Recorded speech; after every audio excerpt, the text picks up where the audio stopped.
Welcome to Synchronicity. This is a patron-only bonus episode that is going to be released for everyone. So something that we came up with over on Patreon, easy for me to say. How are you doing, by the way? How's everything going? It's pretty gnarly. I feel like we're oscillating recently in the past few days between the bright new future and the dark old past. And it's cool. Like, the past isn't coming back, but we're feeling it. We're having awareness of it.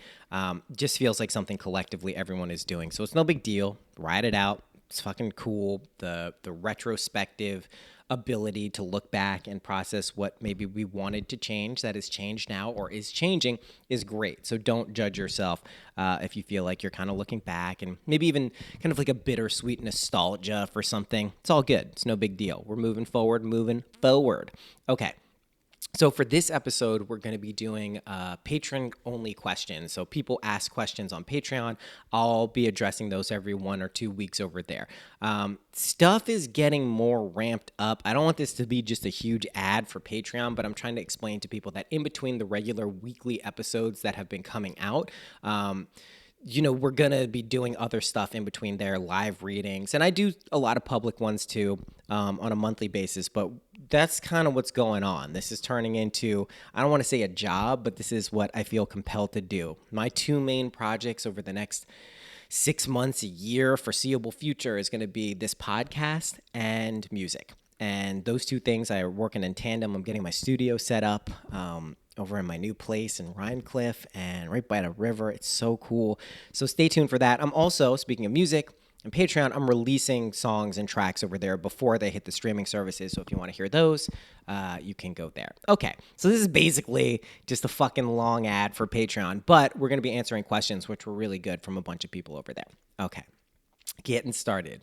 Nice dovetail. I don't map it, in case it hasn't become like totally clear at this point. I don't map shit out. I used to a little bit back when I started the podcast, but I just have all these notes written down and I just go through in order. Okay.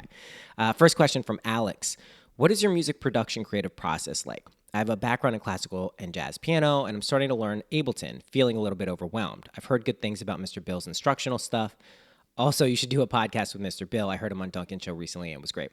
I think I've heard a few Mr. Bill tracks. I'm not totally familiar. So I started making music in around the late 90s, 97, 98 on PCs, Windows-based computers primarily, no outboard gear. I was fucking, 15, 16 years old, had no money, couldn't buy anything. So I had a PC and I just started downloading and illegally cracking as many digital audio workstations, DAWs, as they were called. So Reason, I used Fruity Loops back in the day. All of these, a weird modular program called Buzz. And so I started learning on those, and just basically I was so fascinated with electronic music. So I really got my start because before Napster, there were these things, they're still around, called FTPs, file transfer protocols. And they were just folders on the internet, and people would post all this music that they had ripped from CDs, because this is right in the early days of ripping CDs. So I just would download as many albums from as many different genres of music as I could. And as I did this, I expanded my music horizons very quickly. Perfect time, perfect place, and got just taken by electronic music. Shit I had just never heard before. I was like, oh my God, what the fuck is this? Started with the worst of electronic music, happy hardcore, which is 140, 150 BPM. It's just nightmare music. Weird remixes of the Tetris theme song.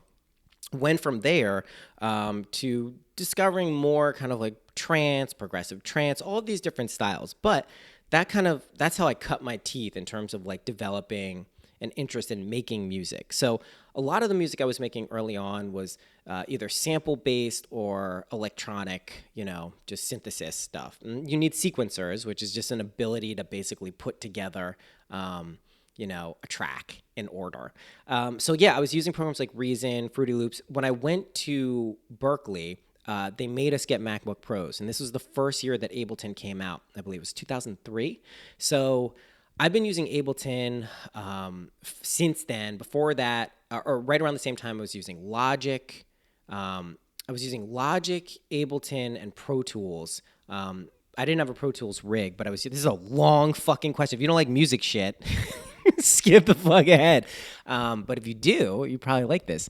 So basically from there, I learned all of these different, digital production techniques at school. But before that, like, you don't need any of this shit. The music theory is great. I grew up playing saxophone and understood how to read and sight read and do all this stuff. But it's just, you gotta, I was telling my friend Sean and Cass about this when my electric guitar is over at their place. It's been there for a few months. Luckily, they have that there during the pandemic.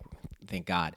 And I was telling them, like, all you really need to play music, to learn music, is the ability to feel it and the ability to want to do it, right? And everyone has that. It may be a question of how in touch you are with that, but that's it. So in terms of the creative process, once I get inspired by something or I hear something in my head or my mind, that's it, or sometimes I'll just sit down at the guitar and just start playing things. So I think the real beauty for the music stuff is, obviously, if someone naturally is just adept and they can pick up and know nothing about music theory, that's incredible. But to me, this beautiful harmony between being able to merge kind of the left brain logical, music theory, structure, notes, why this works, how this works, with that intuitive, being in flow, musical, just like, I don't know what to call it, ethereal state of mind, which is probably how I dominantly make music. But that bridge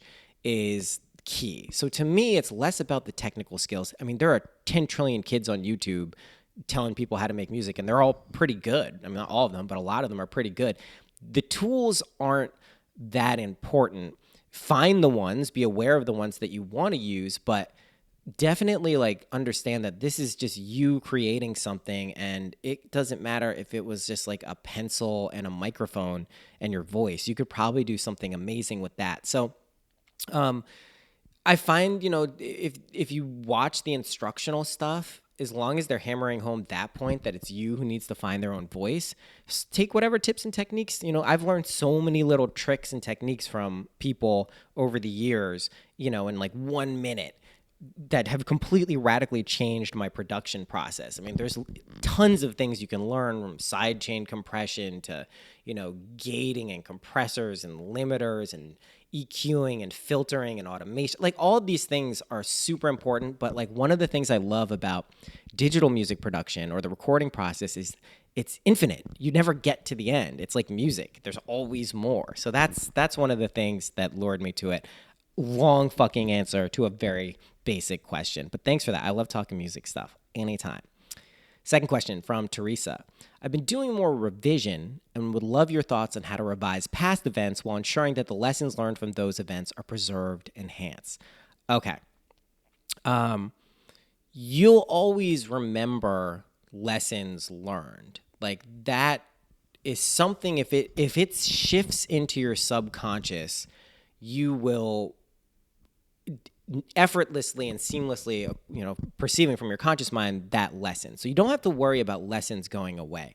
Even if you make a mistake that brings up the lesson again, you'll instantly, it's like riding a bike. You'll get the whole juice of that message or that lesson. So you don't have to worry about that. So that's number one. The revision stuff is super good. I think it's important we don't get too caught up in the past, but as a way of clearing energy that has happened in our minds in linear time, what we perceive as the past, it's really effective. And I think not enough people focus on it, is my hunch. And I'm basing this on myself and just people don't talk about it. We're so future oriented, which is amazing. The future is incredible.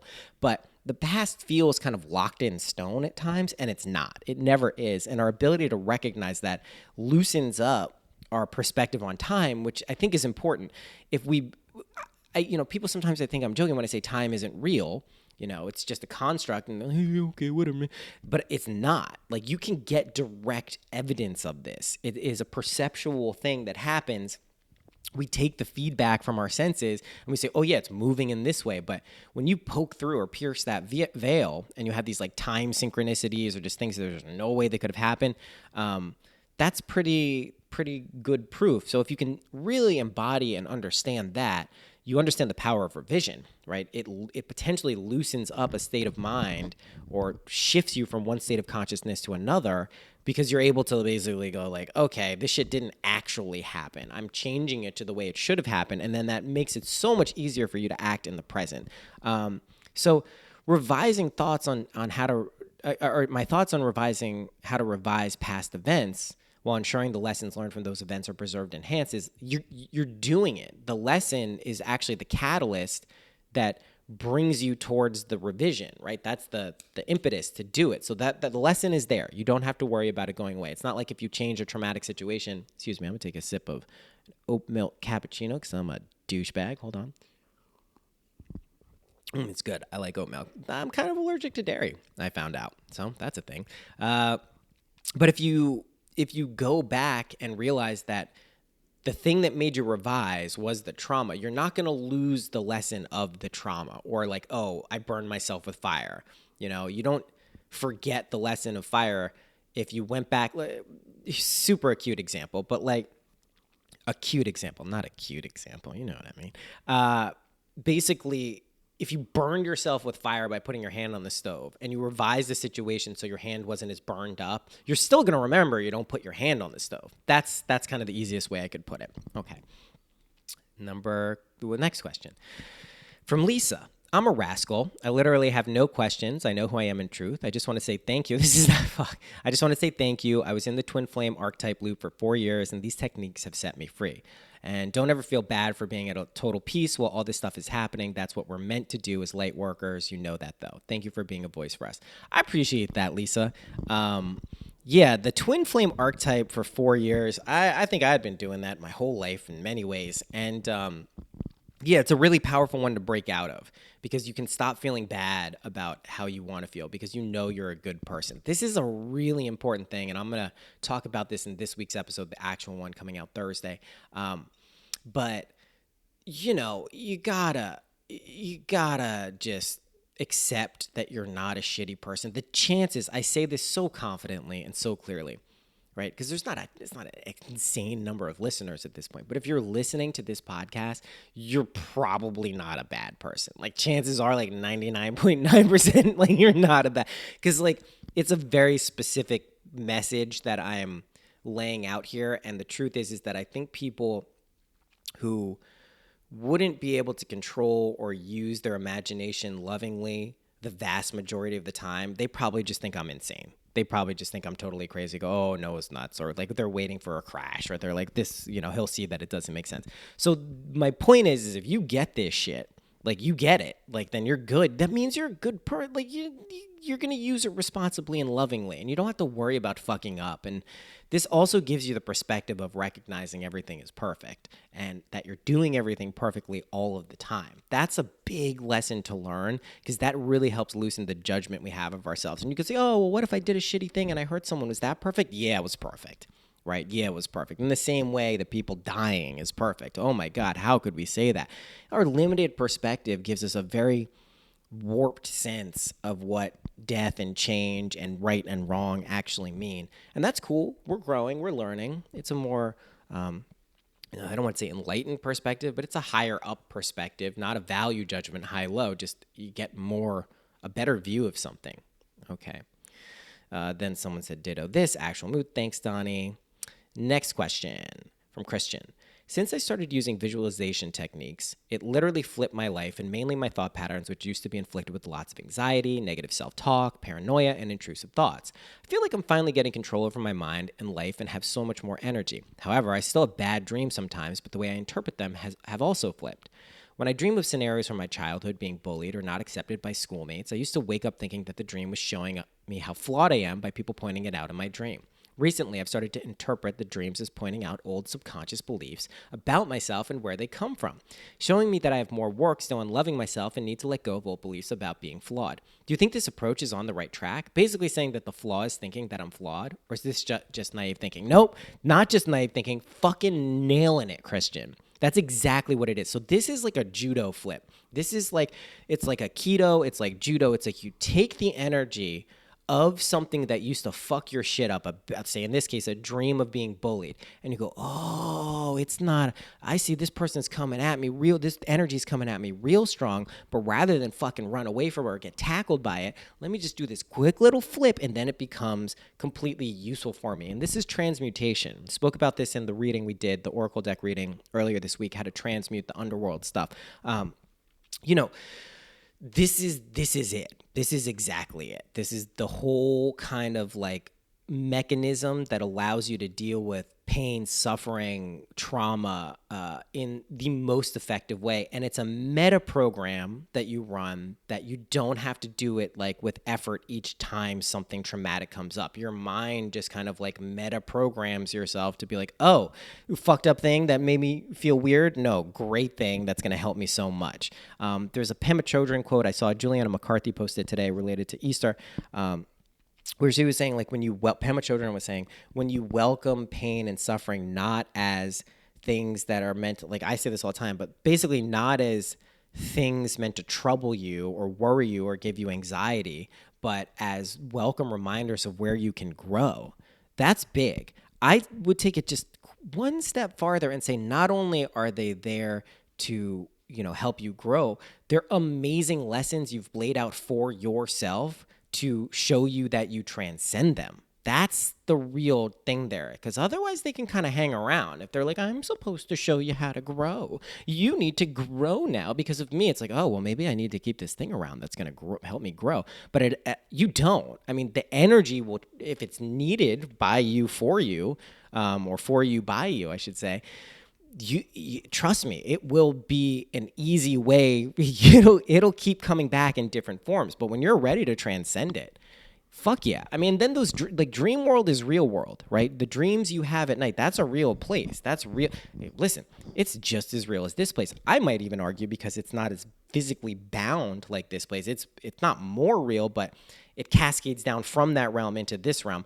But I think if your approach is correct, as yours is, basically the flaw is thinking that you're flawed, you're good. That's such a key thing that I think a lot of people are starting to tap into. It sounds so crazy because we're used to judging ourselves and being like, oh, man, I'm so bad. But you're not. You're great. Next question from Mia. Hi, Noah. You mentioned in your Reality 201 podcast that anything that we perceive as wrong or something that is bothering us is a reflection. I get that. What I'm starting to notice being home 24/7 is my roommate is kind of dirty. I've asked my roommate to wipe surfaces after eating multiple times, and I still find crumbs on the counter, table, couch. I've approached it from different angles, being compassionate, cleaning up after them with love, going into meditation, and setting the intention of acceptance. However, I still find it really bothering me. Now I'm noticing that I don't wash their hands for 20 seconds after using the bathroom. After hearing your last podcast, now I'm wondering what it is showing me about myself. And there's a two-parter here. Another thing, I've been having some interesting dreams where I start sleep talking and waking up because of it. In one dream, I was hysterically laughing and it woke me up. It's kind of cool and weird. Does this ever happen to you? What's up with it? Well, we'll start with the dream thing first because it's quicker. Yeah, there's a bridge that's being built from your dream world to your waking world, and a lot of people are becoming more aware of that. People are having entities touch them at times, not hopefully in a bad way, but the veil between the dream world, the astral world, all these other ethereal worlds, and where we are is really, it's merging and it's thinning and it's becoming more clear. So yeah, laughing and that's good. It's a good way to wake up from being asleep. It's great. People have smiles on their face when they're sleeping now, which is great. A lot of people. Okay, let's deal with this other people bothering you thing. Okay, there is a certain level of awareness you can have about your being, about what bothers you, what irritates you, and knowing that is a clear way of setting boundaries of what works for you. Now, the trick is to make sure you're not just externalizing judgment because you're uncomfortable with some aspect of yourself. The washing the hands for 20 seconds, that is, I don't know. I don't wash my hands for 20 seconds. I adhere to most of the social distancing things that people are saying. I'm not going out as much as I was before, but I don't wear a mask. I don't wear gloves. So the 20 seconds thing sounds like an arbitrary thing. I mean, if you've heard me talk about what I think the virus is and all of these things are, the 20 seconds thing for me seems like a more in line with kind of a personal thing rather than actually some real concern about where your boundaries are. But if that bothers you, it's something to look at, I guess. The other thing about just like living with someone and having these annoyances pop up. Now, if you can communicate clearly and consciously that this is important to you, and they say, I really hear where you're coming from, but I don't know that I can adhere to that. You can't necessarily take that as a lack that they don't care. Some people don't have the awareness that these are things that they should be doing. And trying to compel someone to do that can often have the opposite effect. So for you, here's what I would do. You know what I would do? I would imagine having a conversation with someone else who's not your roommate saying, wow, this person really cleaned up. They cleaned up so well. Now, that's if you're in quarantine and it's clear that you can't actually change your living situation in the immediate future. That is what I would say is an acceptable level of puppet stringing. Now, make sure that you know what happened in the perfect way. Build in that imaginal scene that implies no one got hurt or the person is still there. But outside of that, rather than focusing on the imaginal scene where you say, oh, well, it's so, it's so perfect now. They clean up all the time. They're really considerate and compassionate. I love this. Is figure out why you're in the position that you are in with this person right now. Try to figure out what situation you should be in. I don't think it's totally wise to try to change people's behaviors with your imagination unless it's just like a loving, compassionate way. If you can truly wish that this person is the most fulfilled, happy, best version of themselves, and oh, by the by, that happens to mean they clean up a little bit more, that's acceptable in my mind. More than that, though, is this person is you pushed out. There clearly must be behaviors that you are engaging in where you're either judging yourself or you're doing something that bothers other people that maybe you don't have awareness of. So use it as the multifold blessing that it is in terms of A, figuring out where you are, B, trying to figure out what is the ideal living situation for yourself, and C, trying to take the meta approach. Is there a C? I just said C because it felt like there was one. C, yeah, though, the meta approach for what these situations are meant to teach you, both as everyone is you pushed out, but also, your relationship to yourself, right? And your relationship to other people who seem to have existence and appear to do, and we'll acknowledge that they do. So I hope that helped. I mean, basically, you don't tolerate bullshit from people, right? If everyone is you pushed out, if everyone is a reflection of you, and someone's doing really rude and nasty things, and you've communicated clearly that you don't want this, and you've imagined it, and it's not changing. This is you saying, okay, I need to change the situation in a more practical way. I'll imagine myself living somewhere else. I'll imagine having an ideal living situation that shows up very soon, and really, when I say soon, what makes stuff happen soon, what makes that Sabbath period of waiting for the thing you imagine to come to fruition is just accepting it. That's the whole thing. So soon is relative. I don't want that to seem like just a linear time thing. It's just as soon as you accept it, it happens. Okay, next question. Michelle, what are we at here? 23 minutes already. If you were living with a partner who was going into the hospital every day, going into the grocery store every day for their job, how would you handle it? Would you have your kids stay with you? Would you social distance from your partner? Or would you just believe catching the virus is not what your intended outcome and so live as you normally would? What if your partner ended up sick? Would that change anything? Thank you in advance. Great question.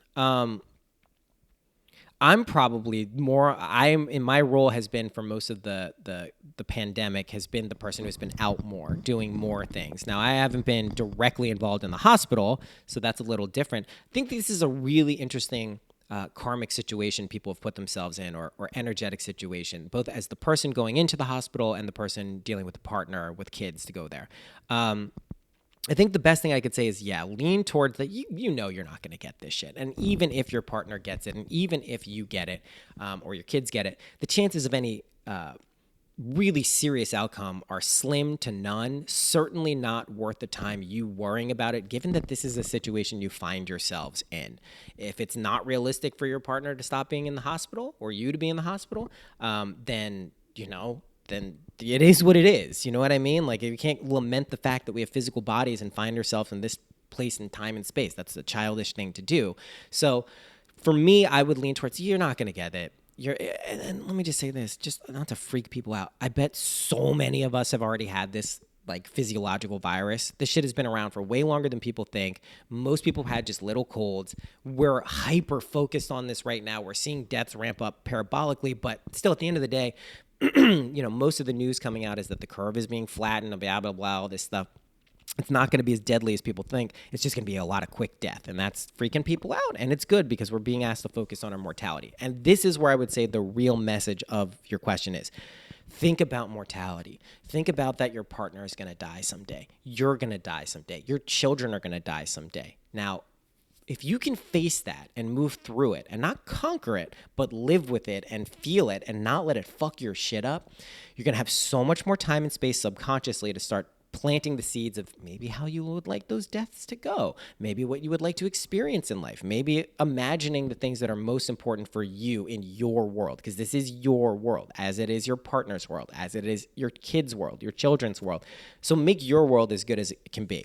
If you find yourself anxious, worried about this, you probably it's glitching out. You're glitching out. You're running this loop that's not really getting you where you need to be, which is either A, making a swift, confident decision on how to handle this pragmatically, practically, or just energetically knowing shit's going to be okay. And it's not reckless to think that. And I know a lot of logical, liberal, scientific-minded people will be like, oh, well, this is reckless. This is like faith-based healing, and you're no better than Joel Osteen saying, whatever people saying, you're just going to heal with faith. And you know what? Maybe I'm not. Maybe I'm not better than them, and maybe they have some shit figured out that people can't see because of the personas that are being, shoved in their face. But my point is this is like everything I've seen in reality, dealing with a sick infant, dealing with sick children, dealing with people, who I'm concerned about, my reality is such that I know how healing takes place, not only within ourselves, but within the people we love. And that may sound reckless. I'm not saying go lick fucking light poles and go catch sneezes from sick corona people, right? Our subconscious beliefs, because of the collective and our willingness to believe in what the collective believes in, certainly makes it pretty possible and likely that we're going to get sick, because it's like, whoa, this is something that I know makes people sick. Even if you don't consciously admit that, subconsciously you probably believe that. So if you want to change those deep-rooted beliefs, start living your life the way you know it to be, So I would say like you're good. If someone's going in and having to work at the grocery store, if they seem good, if they seem like they understand this, rest assured they'll most likely be good. And it's just up to you. And I know this is an uncomfortable truth. Like, we don't want to believe that we have the power to make well or make ill, the power to destroy and create. But if I'm saying you're God and your imagination, I am is God, then you have the ability to make well and make sick. Okay? Get it? All right. Next question. What do you do to really get to the root of what you really want? Desire. I feel that within myself. I think I know what I want, but really what I truly want is something completely different that I'm not even fully aware of. I've been using this imagination technique to imagine myself writing down exactly what I want, what I truly want deep down. But is there another technique you recommend? So how about that? After the oat milk cappuccino. Fucking A, man. Sponsor me, oat milk cappuccinos. What I truly want to, okay. I love the writing down. I think it's incredibly important. I've heard this a few times, people not really sure of what they want. You don't have to actually know what you want, specifically the thing, the experience, the person, whatever. You need to know how you want to feel. And you want to feel fulfilled. You want to feel at peace. You want to feel satisfied. You want to feel accomplished, successful, loved, loving. Those are things that everyone wants. I'm telling you, everyone wants it. They may be out of touch with that, out of resonance with it, and not understand that that's a possibility for them, but that's what everyone wants. You imagine that feeling, and then if something pops up in your awareness, that's a specific thing that would be tied to that, go for it. That's great. Go for it. But you don't need the specific experience to have that happen. It's a fun thing to do because it shows us the power of how this stuff works in this reality. Some people are like a little averse to imagining specific situations because they feel like they're taking too much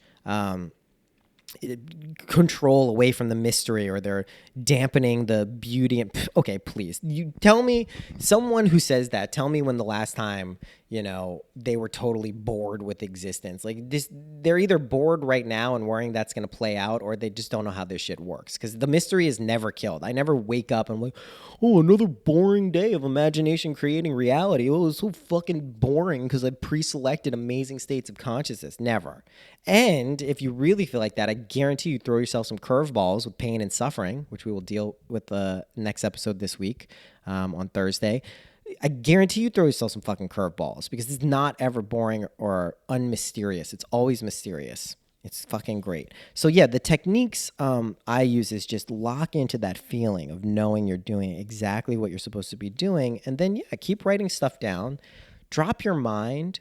Don't try to get at the problem. You're most likely logically trying to get at the problem, which just doesn't work. You need to drop below that and just let shit flow. So do some freehand writing, just talk out loud, make some gibberish sounds, start to play. Playing is a really good way of getting this stuff out. If you can keep a playful attitude and a playful mind, you can get to like really novel things pretty easily. And you'd be surprised how great novel things are. The novel coronavirus, Jesus Christ.